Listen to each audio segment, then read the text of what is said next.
स्वागत है आपका ज्योग्राफी स्टडी सेंटर में। आज मैं क्लास 10th के लिए ज्योग्राफी लेकर आया हूँ और इसका आज से शुरुआत होगा ज्योग्राफी का। इसके पहले वीडियो में आप लोगों को मैं सिलेबस बता चुका हूँ। अगर जो नए होंगे स्टूडेंट कृपया देख लेंगे पीछे का वीडियो, क्योंकि उसमें मैंने सिलेबस बता दिया कि क्या पढ़ना है और क्या नहीं पढ़ना है। ठीक है, तो उसके बाद आज मैं शुरू कर रहा हूँ ज्योग्राफी।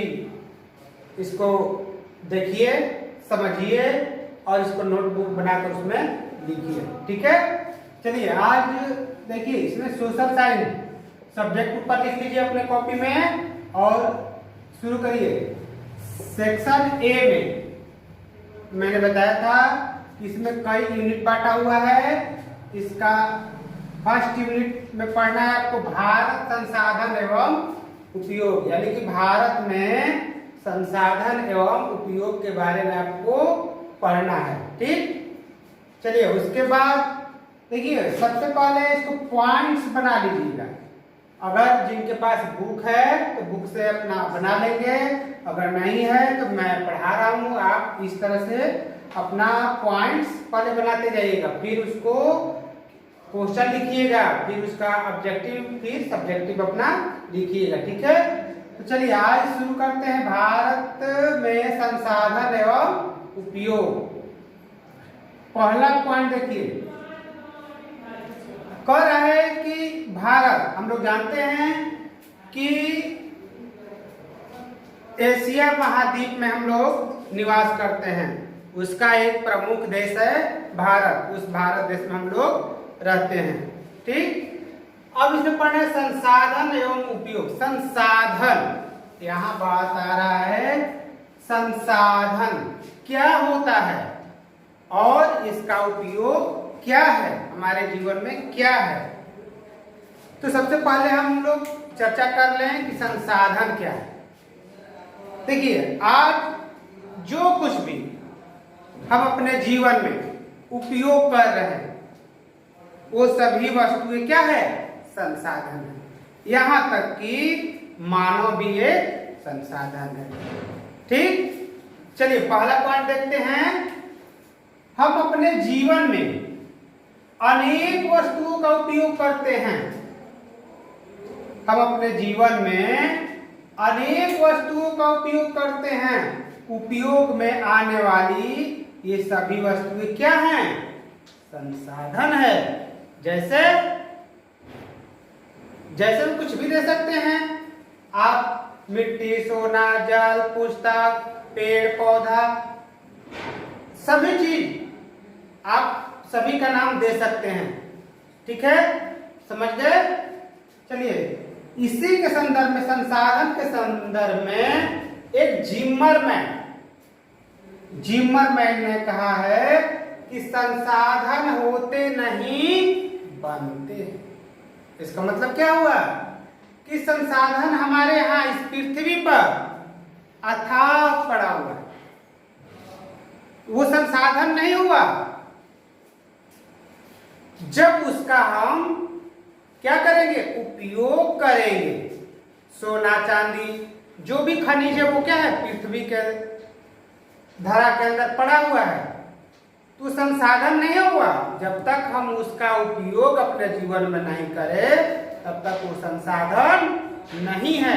तो वही कह रहे हैं जिम्मरमैन कि संसाधन होते नहीं बनते हैं। ठीक, चलिए नेक्स्ट, तीसरा पॉइंट है, किसी देश के विकास में भौतिक एवं जैविक संसाधन के साथ साथ मानव संसाधन का भी बहुत भूमिका होती है। मतलब क्या हुआ कि किसी देश के विकास में भौतिक, इंग्लिश में फिजिकल, यानी कि भौतिक यानी कि प्राकृतिक, और जैविक जिसमें जान हो, वो सभी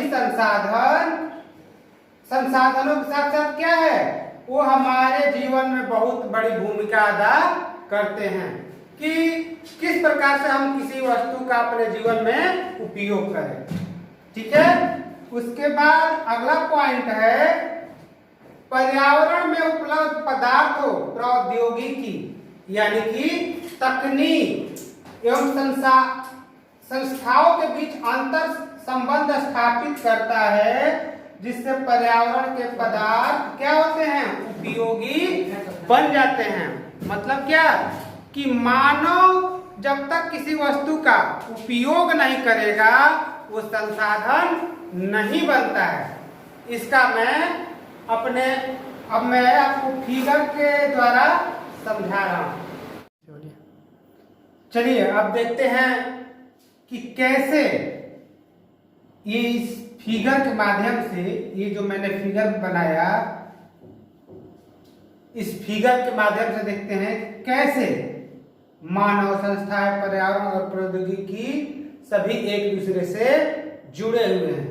अगर ये सभी एक दूसरे से नहीं जुड़ेंगे तब तक संसाधन का निर्माण नहीं होगा और वो वस्तु क्या होगा, उपयोगी नहीं सिद्ध होगा।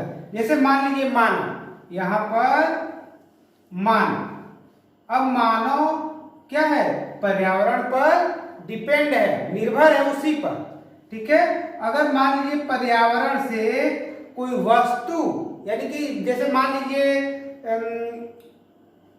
वन से लकड़ी नहीं उत्पादन, पेड़ नहीं लगे, तो क्या होगा, सब कुछ व्यर्थ हो जाएगा।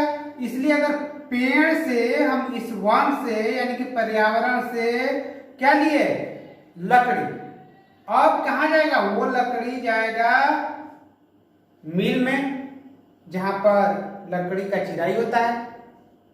अब यहां जाकर फिर क्या होगा, अब उसका निर्माण होगा, उस वस्तु का निर्माण होगा।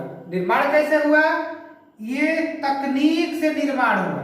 किससे निर्माण हुआ, एक तकनीक से, यानी कि मशीन का प्रयोग किया गया और किया को यहां से यहां लाया और यहां से यहां लाया, तो कौन किया, ये मानव किया।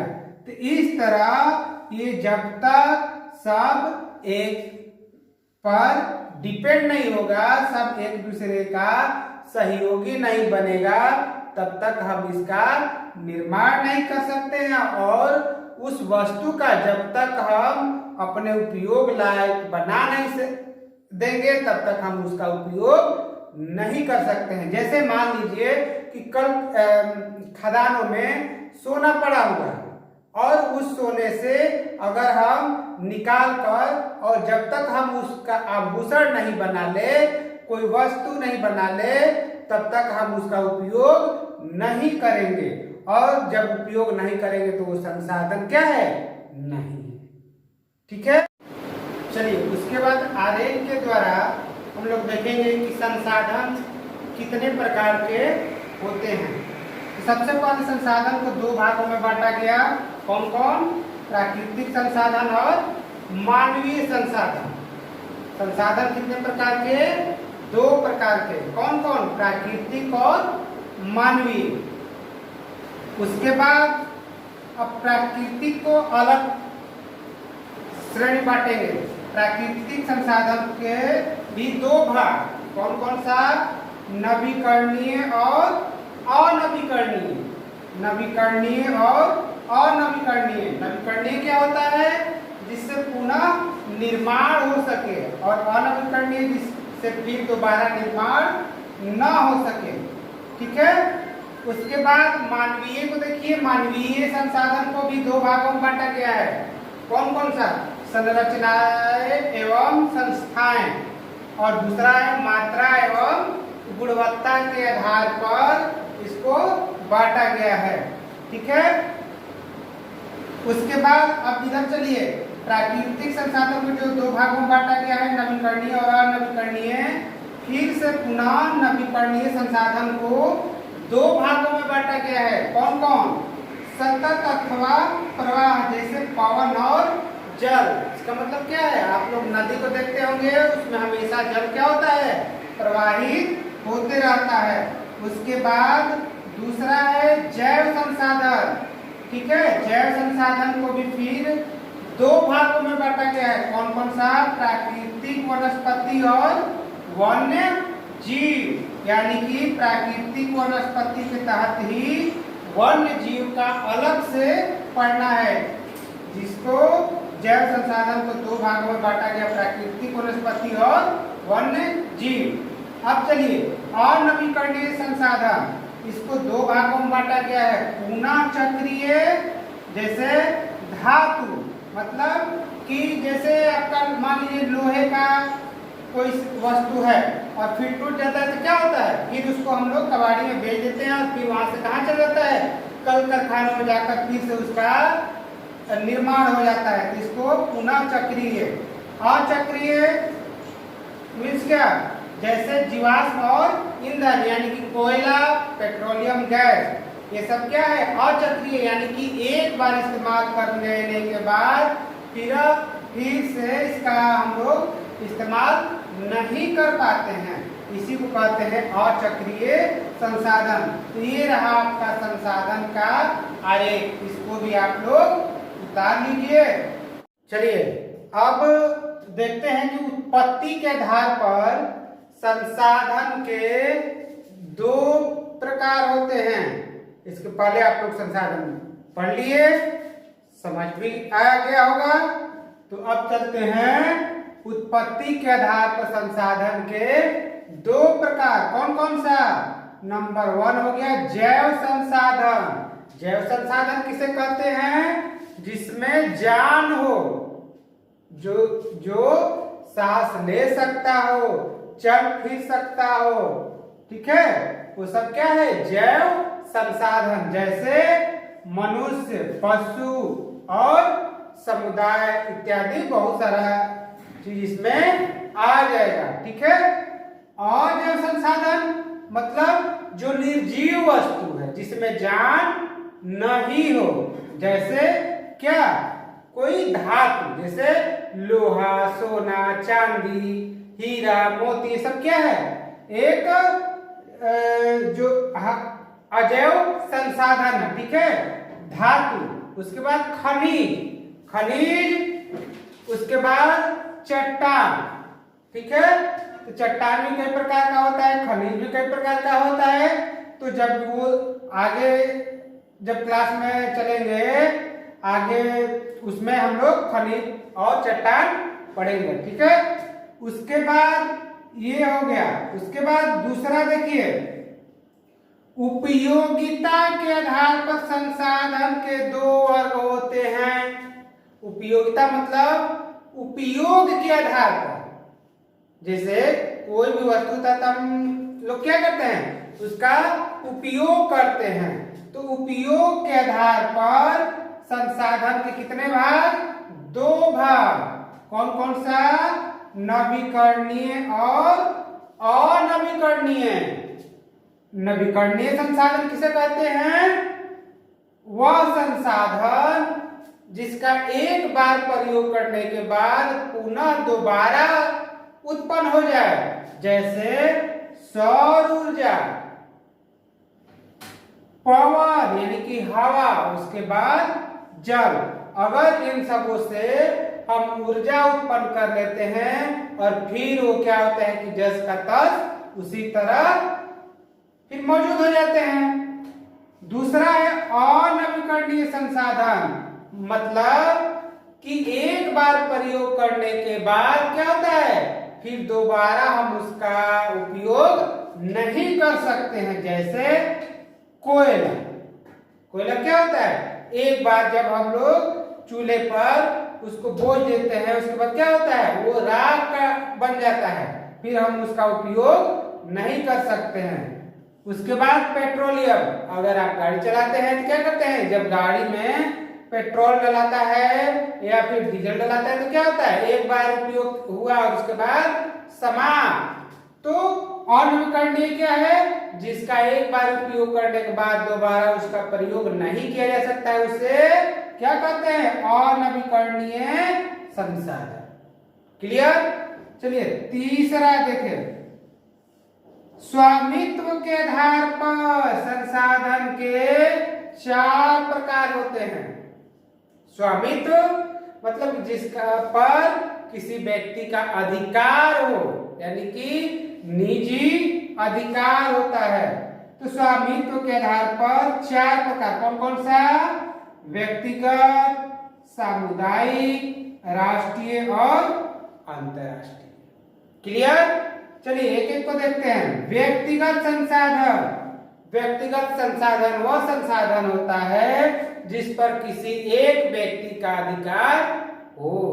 जैसे कोई बगीचा, तो क्या होता है? पर्सनल। उस बगीचे में मैंने अगर पौधा लगाया है, वो मेरा जमीन है, तो उस पर अधिकार किसका होगा? मेरा ही होगा। उसी प्रकार अगर तालाब मेरा है, जमीन मेरा है, तो उसमें मछली पालन करेंगे, उस पर अधिकार किसका होगा? मेरा होगा। उसका पानी कौन उपयोग करेगा? मैं उपयोग करूंगा। उसके अलावा दूसरा कोई नहीं कर सकता। उसके बाद अगर कुआं है, मेरे घर में कुआं है, तो उसका उपयोग मैं करूंगा। ठीक? तो ये क्या होगा? व्यक्तिगत, यानी कि किसी व्यक्ति का पर्सनल। ठीक? दूसरा देखिए सामुदायिक संसाधन। सामुदायिक मतलब जिस पर सभी का अधिकार हो। जैसे मंदिर कोई भी जा सकता है। देखिए खेल का मैदान कोई भी जाकर खेल सकता है। बस स्टैंड हो, रेलवे स्टेशन हो, ठीक है, इन सबों को क्या है? सभी का अधिकार है। कोई भी व्यक्ति आ सकता है और कोई भी व्यक्ति जा सकता है, तो उसको सामुदायिक संसाधन कहते हैं। ठीक? तीसरा देखिए राष्ट्रीय संसाधन। राष्ट्रीय संसाधन मतलब कि किसी देश में उसी देश का अधिकार हो, किसी अन्य देश का उस पर अधिकार नहीं हो। जैसे हम लोग का देश भारत, इस पर हम भारतवासी का ही अधिकार है, किसी अन्य देश के व्यक्ति का यहाँ पर अधिकार नहीं है। ठीक है? जैसे कोई भी संसाधन हो तो भारत के नागरिक या फिर हमारी प्रशासन ही उसका उपयोग कर सकती है।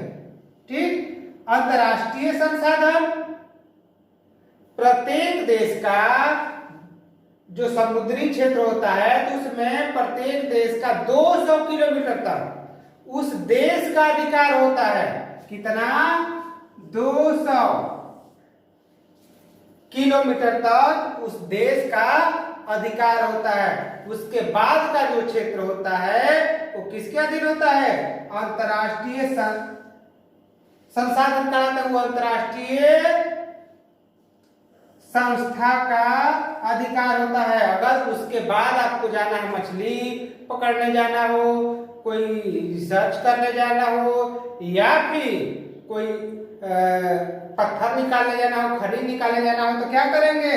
हमें अंतर्राष्ट्रीय संस्था से अनुमति लेकर ही जाना होगा। ठीक? चलिए उसके बाद विकास के स्तर पर संसाधन के 4 प्रकार। अब देखिए विकास के स्तर पर संसाधन के कौन कौन से 4 प्रकार है। नंबर 1 संभावी संसाधन, नंबर 2 विकसित संसाधन, नंबर 3 भंडार संसाधन और नंबर 4 संचित कोष संसाधन। चलिए अब पहला देखते हैं। संभावी संसाधन क्या होता है? जहां संभावना व्यक्त किया गया हो। जैसे हिमालयी क्षेत्र में खनिज का क्या किया गया है? संभावना व्यक्त किया गया है कि हिमालय के क्षेत्र में जो ध्रुवीय क्षेत्र है, यानी कि बर्फ से जो ढका हुआ क्षेत्र है, वहां पर इतना खनिज होने की संभावना व्यक्त किया गया है। ओके, चलिए नेक्स्ट चलते हैं। विकसित संसाधन। विकसित मतलब उसको डेवलप किया गया है, यानी कि विकास किया गया है धीरे धीरे, और उसमें क्या होता है? प्रगति हो रहा है। जैसे भूज में सौर ऊर्जा। भूज कहाँ है? किस राज्य में? ये आप लोग कमेंट बॉक्स में लिख कर बताइएगा कि भूज जो है वह किस राज्य में स्थित है। ठीक है? तो भूज में सौर ऊर्जा यानी कि सूरज यानी कि सूर्य के प्रकाश से वहां पर सौर ऊर्जा का उपयोग किया जाता है। तो क्या है, विकसित किया गया है एक नई टेक्नोलॉजी द्वारा। ठीक। तीसरा है भंडार संसाधन। भंडार मतलब कि जैसे देखते हैं अनाज का भंडार होता है ना, उसी प्रकार। तो भंडार संसाधन में हमारे धरती पर बहुत सारा खनिज पदार्थ है और प्राकृतिक संपदा है जिसका भरपूर भंडार है, जैसे जल, हाइड्रोजन और ऑक्सीजन। अब इसका हमें क्या करना है, सही मायने में इस्तेमाल करना है, सही स्तर पर प्रयोग करना है, ताकि इससे हमें ज्यादा से ज्यादा लाभ हो। ठीक। उसके बाद संचित कोष संसाधन, मतलब कि संचित कर रख दिया गया है। क्या चीज, तो संचित कोष संसाधन के तहत जल विद्युत। अब क्या क्या है इसमें, संचित कोष संसाधन में हालांकि जो विद्युत का उत्पादन होता है उसको संचित कर रखा नहीं जा सकता है, मगर यहाँ बात है संचित कोष संसाधन यानी कि वहां से बिजली का उत्पादन किया जाता है और दूसरे जगह क्या किया जाता है, उसको ट्रांसफर कर दिया जाता है और वहां पर इस विद्युत का उपयोग किया जाता है। हाँ, विद्युत उत्पादन करने के लिए हम क्या कर सकते हैं कि उसके लिए जल का भंडार यानी कि जल का पूरा क्षेत्र में इसका हम क्या करते हैं, रोक सकते हैं, उस जल को रोक कर और बिजली का उत्पादन कर सकते हैं। उसी संदर्भ में इसका प्रयोग किया जाता है। संचित कोष